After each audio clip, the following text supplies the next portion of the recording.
Hey folks, welcome. My name is Daniel Giesland, and we're going to be talking about how to take off in Microsoft Flight Simulator. Now, I've got the Carbon Cub, and I'm at a little airstrip called Lower Loon Creek in Idaho. It's a backcountry airstrip. The things I'm going to talk about here. Oh, hi, antimatter. Things I'm going to be talking about here apply to pretty much any aircraft for taking off. They're fairly basic, but they're things that you can apply anywhere, but we're going to use them here in the backcountry. So we're going to hop into the flight deck now. Because I'm a pilot, I prefer the inside view. If you want to take off with the outside view, absolutely nothing wrong with that. First thing you want to do is you want to set your flaps to the first notch. So flaps are at 16 in this one. The number of degrees of flaps in each aircraft will change. You can take off with the flaps up. It's a way of doing things. I don't recommend it because, well, I did bush flying for a long time, and good golly, put those flaps down.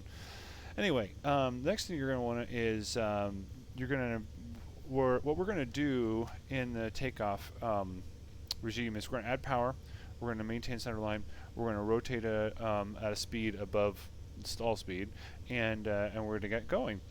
Now, on the airspeed indicator over here, you see this little red barbed line. Basically, that means you will not be flying here.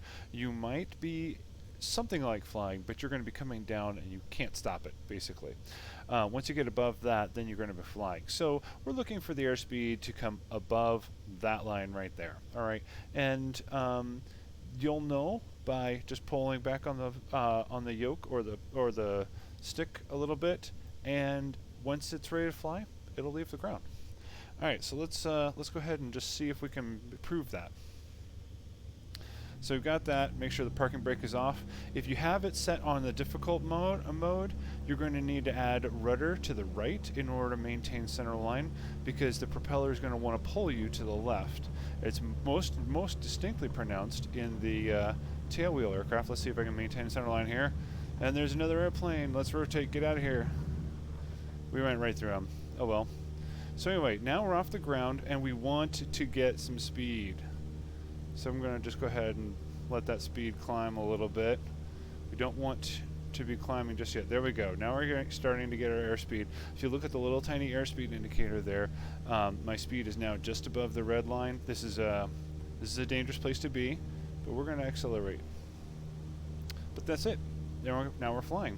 At some point, we'll want to pull our flaps up and keep right on going. But for me, at this point where I am in the mountains here, I'm going to keep those flaps down and just keep climbing. They'll help me. All right, there you go.